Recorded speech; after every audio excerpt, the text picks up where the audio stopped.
Bom, agora nós vamos começar a pergunta do pessoal que está aí. Chegaram algumas perguntas. A primeira é do Igor Gonçalves, do 5º período, para o Alessandro.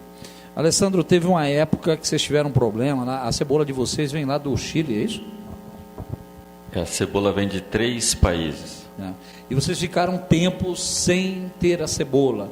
Como é que vocês conduziram esse problema? Teve muita reclamação? O que é que vocês faziam para resolver esse problema? Então, teve um pouco de reclamação e realmente uma queda de vendas.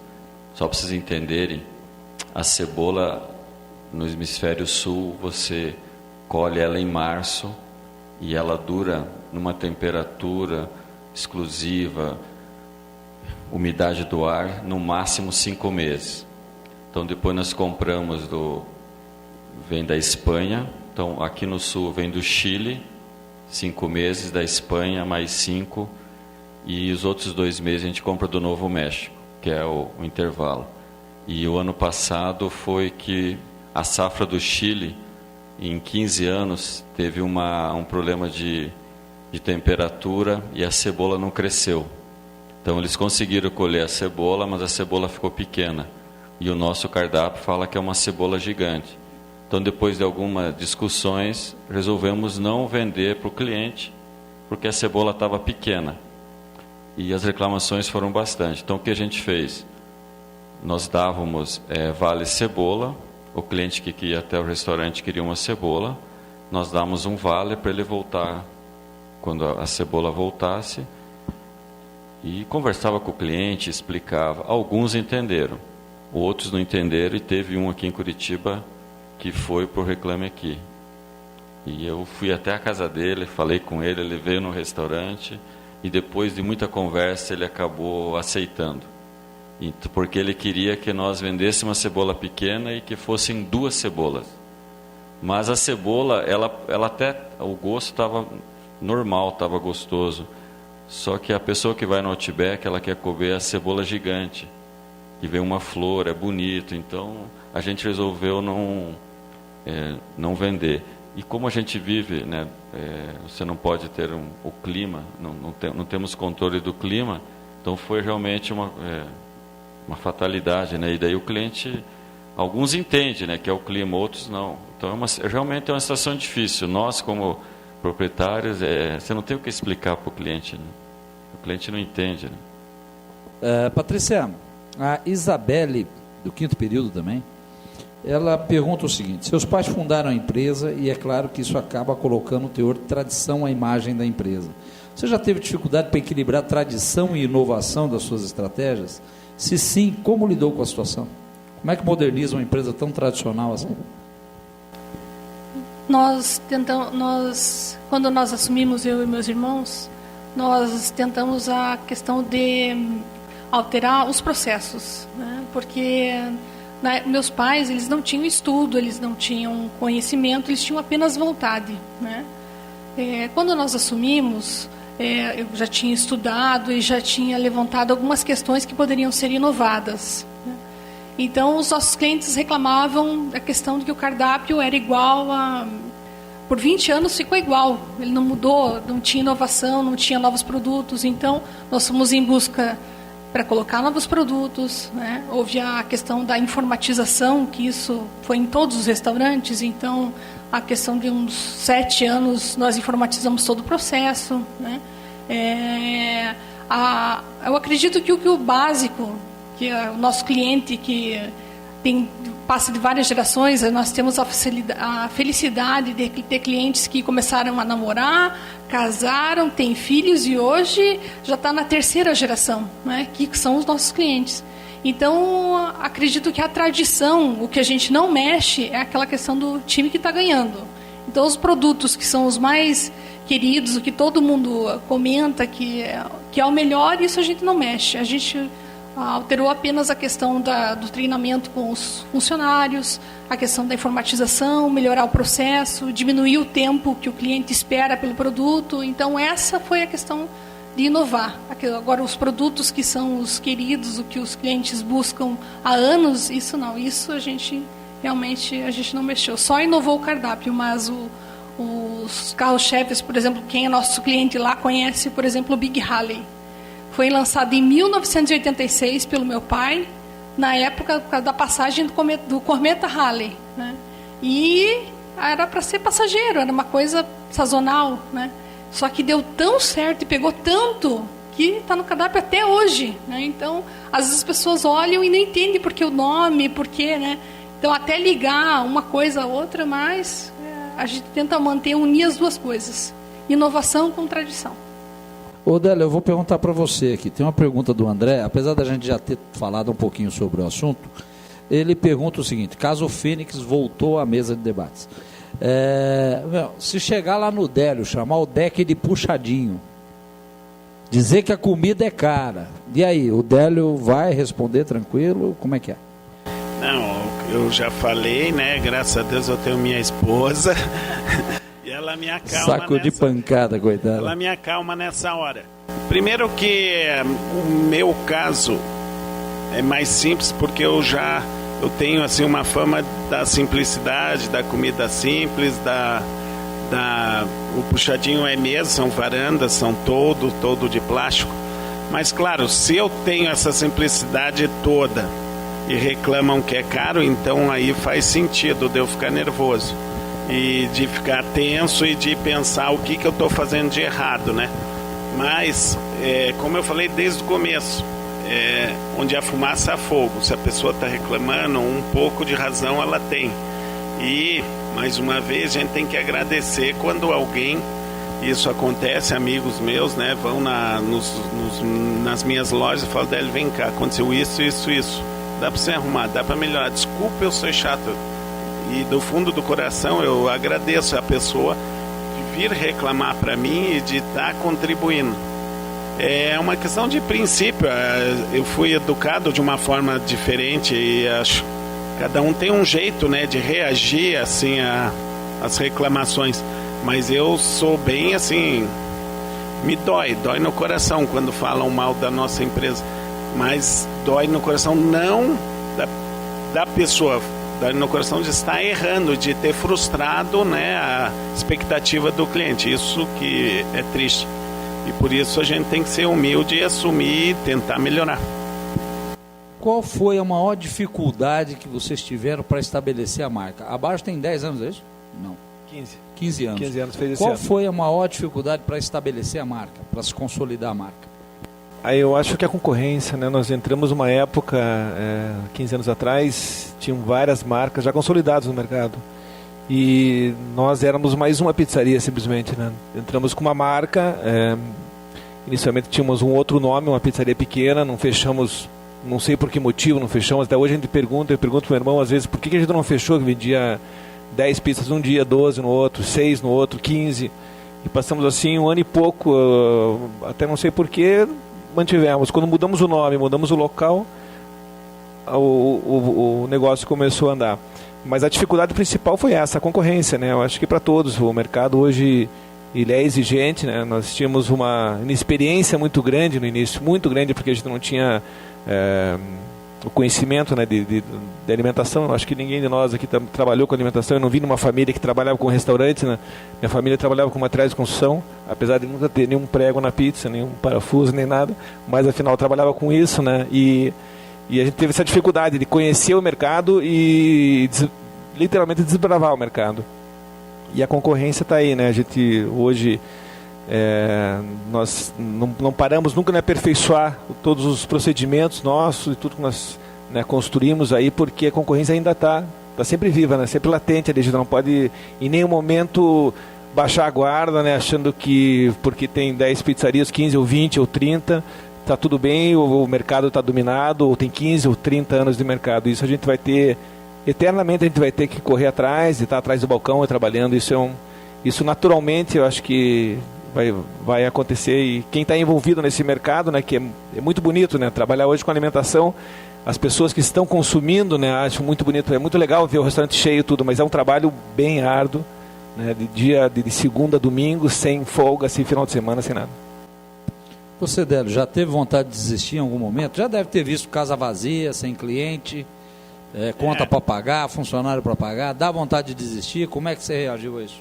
Não, por causa dos meus filhos, né? Tenho 3 crianças pequenas, não tenho opção. Eu acho que o motivo do sucesso foi realmente os filhos, são 3 crianças, eu não tenho opção, eu tenho que ser melhor, eu tenho que trabalhar mais e eu tenho que vencer. E com certeza a família me ajudou muito nisso. Talvez se eu fosse filhinho de papai e tal, eu mudaria de ramo, porque dá muito trabalho mesmo. De manhã, de tarde, de noite, no começo eu era assim, cozinheiro mesmo, de fogão, forno, fogão.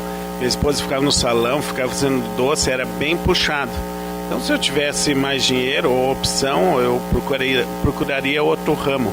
Inclusive, eu recomendo a todos procurar outro ramo, né?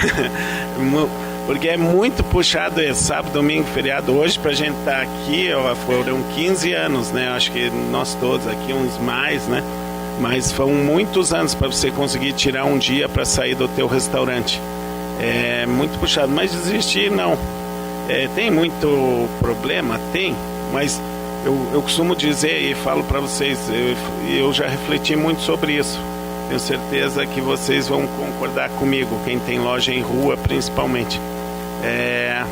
O cliente não me dá dor de cabeça nenhuma, mesmo porque é a razão de eu estar aberto. Então, tudo que eles vierem, reclamarem, pedirem, é muito bem-vindo. Toda reclamação e sugestão deles.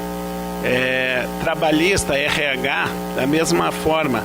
Eu preciso deles, é muito, assim, importante o trabalho deles e não me dá dor de cabeça.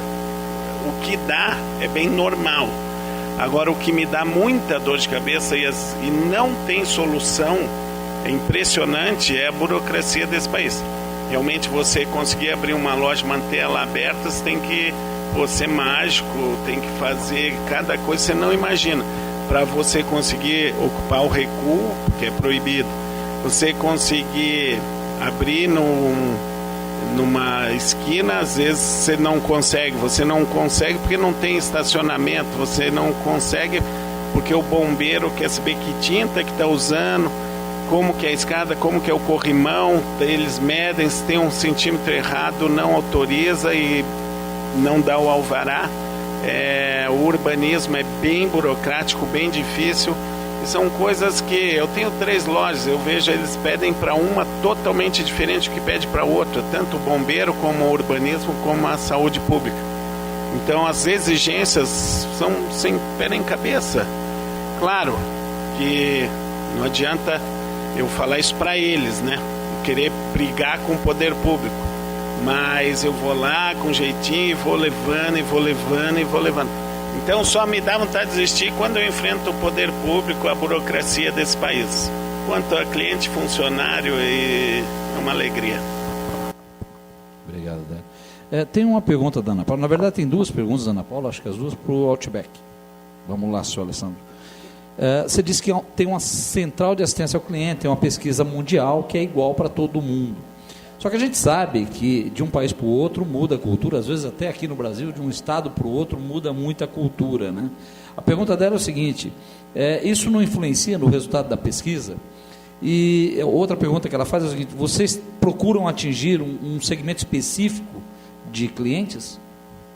Qual segmento seria esse? Então, sobre a pesquisa, como as nossas lojas são todas todo o mesmo padrão, é a mesma comida, é a mesma decoração, é a mesma cadeira, é a mesma mesa, os produtos são iguais, as receitas são extremamente iguais, então a pesquisa ela é relacionada a isso, o atendimento também é igual, o treinamento é mundialmente igual, então a pesquisa ela serve para qualquer país, porque as perguntas são referentes àquilo que o cliente foi fazer, comer, atendimento, então não muda de país para país. E qualquer assim, se vocês têm um segmento específico de clientes que vocês atuam, em que tipo de segmento é esse?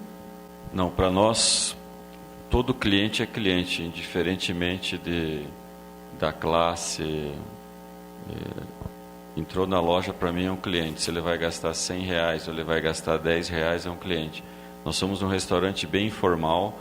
Você pode dividir um prato em 2, em 3, pode dividir uma ribs em 2, 3, você pode dividir uma sobremesa e é uma maneira interessante no Outback que, somente no almoço, vai muitos executivos, gerentes de terno, gravata, eles sentam tudo com aquela formalidade, e na hora de comer a nossa sobremesa, ela dá pelo menos por 3 pessoas. E nós levamos a sobremesa na mesa e cada um com uma colher, né, come, aqueles senhores todos sérios, engravatado, que se olha assim, come a sobremesa em 3. Então, o nosso restaurante, para quem tiver vontade, sempre é bem-vindo. Não há discriminação e a gente não foca em nenhum tipo de cliente. Patrícia, o Drive já tem muita tradição e tem crescido muito. Eu amo duplo burger cheddar. Já está aqui uma declaração de amor para o duplo cheddar. Mas moro no centro, que é um pouco longe do seu restaurante. Existe algum plano de abrir uma nova loja? No momento, o nosso foco é a reforma da nossa matriz, que é ali no Portão. A gente tem planos de expansão, mas para longo prazo, quem sabe daqui uns 2 ou 3 anos. Mas para o pessoal, até quem não conhece ou quem conhece, a nossa expectativa é em agosto a gente finalizar a nossa obra, né? Vamos dobrar a capacidade de atendimento, então futuramente a gente pode expandir tanto a questão do delivery, né, quanto a questão de abrir uma outra loja, mas isso é um plano talvez para longo prazo. A Luísa pergunta, Adélio, se não é perigoso recompensar clientes que às vezes são desonestos e oportunistas, fazendo com que esse fato se espalhe e passe a se repetir a ponto de prejudicar efetivamente a lucratividade da empresa. Sem dúvida é perigoso. Agora a gente trabalha com dados, com números e com estatísticas, né? Como eu disse, a gente atende 300 mil clientes, 300 mil por ano. E que dá problema é meia dúzia, é muito pouco mesmo. É claro que se a gente vê que o comportamento do curitibano mudar e ele passar a ser desonesto, coisa que não é hoje, a gente também vai mudar, mas não tem acontecido. Realmente a gente trabalha, isso tudo tem dados estatísticos e a gente anota e está tudo controlado, né? Todas essas cortesias que acontecem. É muito pouco, graças a Deus. José Antônio, em relação às pessoas que se relacionam com a empresa, qual deles você acha que é mais difícil de se relacionar? O fornecedor, o cliente, o funcionário? Não diga que é com o consultor, por favor. Eu acho que não tem dificuldade de relacionamento assim. Não temos a relação com os fornecedores nossos, que são todos homologados hoje na rede, uma relação bem tranquila, com os colaboradores também e com os clientes. E como eu falei, às vezes existem clientes que é difícil você conquistar, né? Porque a pessoa já chega com uma atenção acima do normal. Mas assim, a gente não tem assim, nenhum tipo de problema. Eu não vejo problemas assim, de relacionamento direto com nenhum desses três itens que você falou. Não tem problema nenhum. Assim, não vejo. Pergunta para o Alessandro, do Lucas, que é graduando em Economia. Ele pergunta o seguinte, ele fala sobre o modelo de sociedade do Outback, o modelo societário, onde atende um modelo de franquias que vem crescendo muito ou seja, o modelo de franquias que vem crescendo muito no Brasil nos últimos anos. Ele diz aqui que é um grande diferencial no crescimento e consolidação do Outback como referência no Brasil em restaurantes do estilo casual dining, frente aos concorrentes como TGI Fridays, Applebee's, Hooters.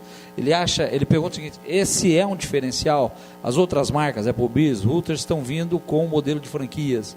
O Outback, esse modelo de sócio proprietário, você acha que é o que está permitindo um crescimento mais consolidado? Realmente é um diferencial. Por exemplo, o Applebee's, o franqueado, ele compra uma região.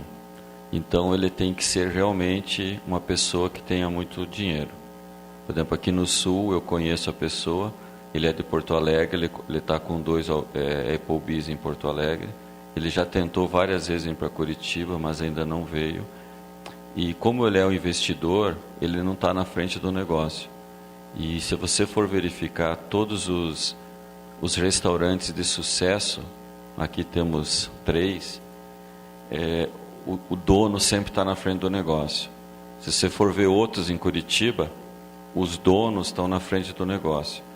E no caso então o investidor ele investe e coloca alguém, mas esse alguém ele não é dono. E o que o Outback faz? Como o investimento de uma loja nossa, ela gira em torno de, como os equipamentos são todos importados, vem tudo dos Estados Unidos, em torno de 3 milhões a 3 milhões e meio. Então, é um investimento, quem tem 3 milhões e meio, e se eu tivesse, eu não ia trabalhar, que nem o Délio falou, ia achar uma coisa, que realmente o trabalho é grande. Então, os americanos, eles entram com 50% desse valor, e os outros 50% é dividido por 1, 2 ou 3 sócios no Brasil.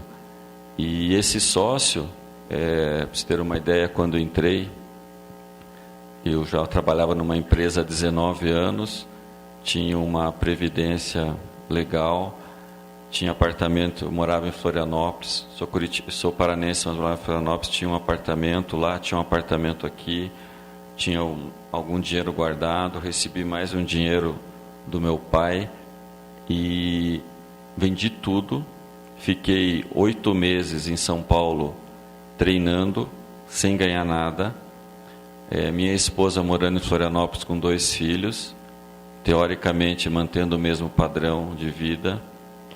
E quando eu assinei o contrato com a Outback da minha parte, eu tinha somente 60 mil reais de um resto de fundo de garantia e 30 mil na poupança. E muita vontade de trabalhar. Com esses 60 mil eu comprei um apartamento pequeno, perto ali do shopping, como o Délio falou, para estar próximo do local. E com os 30 mil, falei, bom, se não der certo, eu consigo sobreviver uns 4, 5 meses aí. E apostei, né, na marca e muito trabalho. Então, é isso que a Outback tem sucesso, né, graças a Deus, que as pessoas que entram como sócio proprietário, primeiro, que elas não têm muito dinheiro, não são milionárias. Segundo, que elas têm uma capacidade de trabalhar e depois você vai retornar esse dinheiro. Então eu assinei um contrato de franquia com os americanos, porque a lei exige isso.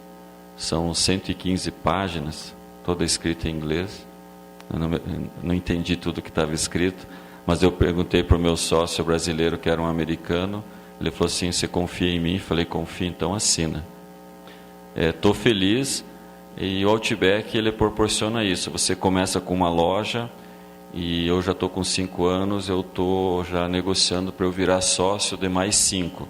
Daí sim, daí eu saio dessa, daí a minha retirada vai ser bem mais do que eu ganho, e com certeza daqui a uns 10 anos eu acho que eu consigo me aposentar. Mas então é isso, é uma franquia diferente, que o teu investimento, no caso da Applebee's, você teria que investir os 3 milhões. Aqui não, a metade os americanos investem e a outra metade é dividida em 2 ou 3, para que você... E realmente, quando você investe tudo que você ganhou, eu tinha no momento 42 anos, você precisa trabalhar, né? E é isso que é a diferença, o proprietário trabalhando.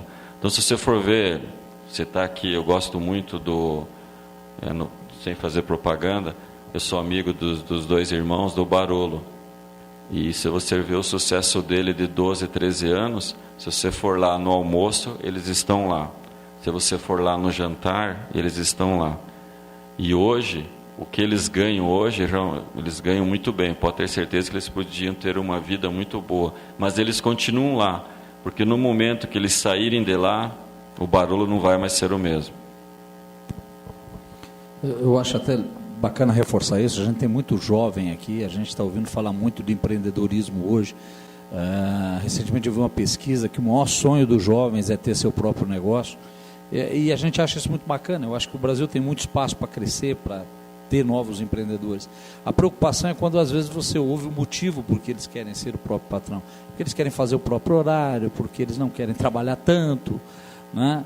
E se esquecem que para construir uma empresa precisa disso aqui. Vocês viram que todos os empresários aqui se dedicam muito, sacrificaram muito suas vidas pessoais pelo negócio, né? E até hoje, que talvez pudessem ter empresas consolidadas, talvez pudessem usufruir um pouquinho melhor da vida, vai lá no final de semana, está todo mundo lá atrás do balcão e trabalhando. Então eu acho que esse é o caminho do sucesso. Patrícia, vamos falar de um outro tema com o cliente aqui, que é complicado ainda mais nos tempos atuais. Como é que vocês lidam lá com preconceito de funcionários ou clientes, a questão dos homossexuais, né, que às vezes não é o público-alvo, mas assim, os clientes às vezes até têm um preconceito, ou funcionário. A gente teve, inclusive, recentemente aqui, vocês devem lembrar, uma reclamação de uma cliente num tradicional restaurante, que ouviu 2 garçons fazendo um comentário sobre um cliente que tinha saído, de que era homossexual, enfim, ela se doeu e virou também uma repercussão muito grande, né? Como é que vocês lidam com isso lá? A recomendação para os garçons, como a Alessandra falou, todos os clientes são iguais, indiferente da cor, sexo, preferência sexual, isso indifere, todos são clientes, independente se vai gastar muito ou pouco, o tratamento, o que a gente passa para os garçons e atendentes é que tem que ser igualitário, não tem que ter nenhuma diferenciação, né? Às vezes, a questão que você perguntou do preconceito, a gente passa isso para eles, para que eles tomem muito cuidado, porque o ser humano, é próprio do ser humano reparar e comentar, ou às vezes tem uma moça que está com uma saia curta, né? Então o pessoal, a gente tem que solicitar para que eles mantenham uma postura, né? A gente já teve um caso, até interessante comentar, de um casal que estava numa mesa isolada e que começaram a namorar de uma forma muito... assintosa. Isso. Aí até foi engraçado que o nosso garçom, ele chegou para chamar atenção, porque se eles estão assim, é responsabilidade da casa tentar contornar a situação. Aí ele chegou e falou assim: olha, amigão, eu sei que tá bom aí, mas, né, vamos, né, maneirar. Então a gente tenta passar isso para todo mundo, para que manter um padrão, né, para que todos sejam tratados de forma igual, mas que a gente tem que seguir algumas regras. Odélio, como é que você consegue fazer com que todos os colaboradores lá da tua empresa, ou pelo menos você deve tentar fazer isso, sejam fiéis à empresa e trabalhem motivados para ter sempre um bom atendimento? Não é fácil, não é nada fácil, principalmente com a alta rotatividade.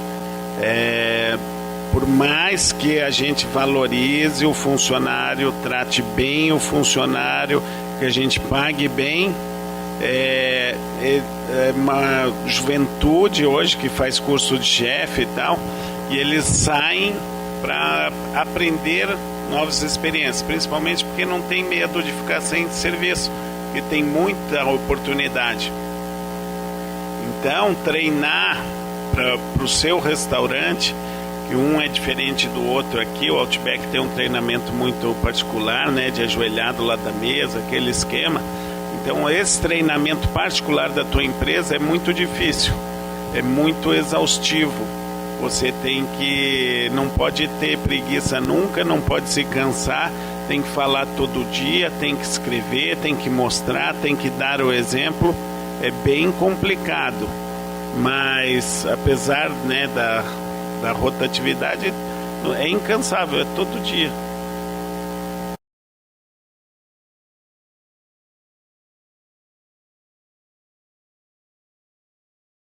A professora Ana Lúcia Cardoso, que é coordenadora do TecPUC, que trouxe suas alunas aqui hoje para acompanhar o nosso debate, é uma honra tê-las conosco. A pergunta é: como é que vocês trabalham com o público vegetariano? A Bajo tem aí uma preocupação com esse público? Tem algum produto voltado para esse público? Nós temos pizza vegetariana, inclusive, temos pizza com massa integral, que atinge um público bem grande, né? Mas falando também da nutricionista, é importante, hoje a gente tem uma assistência com nutrição muito interessante, porque são 5 nutricionistas envolvidas, são 3 contratadas, uma empresa contratada, e mais 2 que trabalham no escritório da administração, só preocupada com isso. Então essa cadeira hoje é muito valorizada nos restaurantes, né?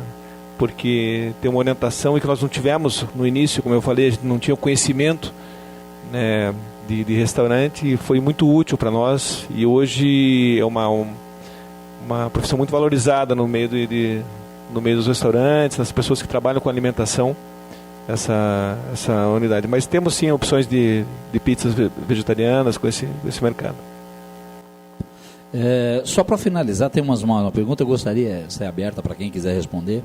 Todos vocês falaram que vocês têm canais para que os clientes possam reclamar. Provavelmente esses clientes deixam ali informações, como e-mail, telefone, né? Que tratamento que é dado para esse tipo, como é que é armazenado esses dados, como é que vocês utilizam, depois é feito o marketing também, enfim, que destinação é dada a isso? Nós temos, como eu falei no início, esse Fale Conosco, que eu acho que todos os restaurantes têm. Normalmente na rede, nós analisamos essas reclamações, isso é repassado para cada unidade, né, da onde teve a origem do problema, isso, afinal, pode ser contornado ou não, e essa reclamação é respondida pela gerente da unidade ou pelo proprietário. Mas nós fazemos questão de ir até o final sempre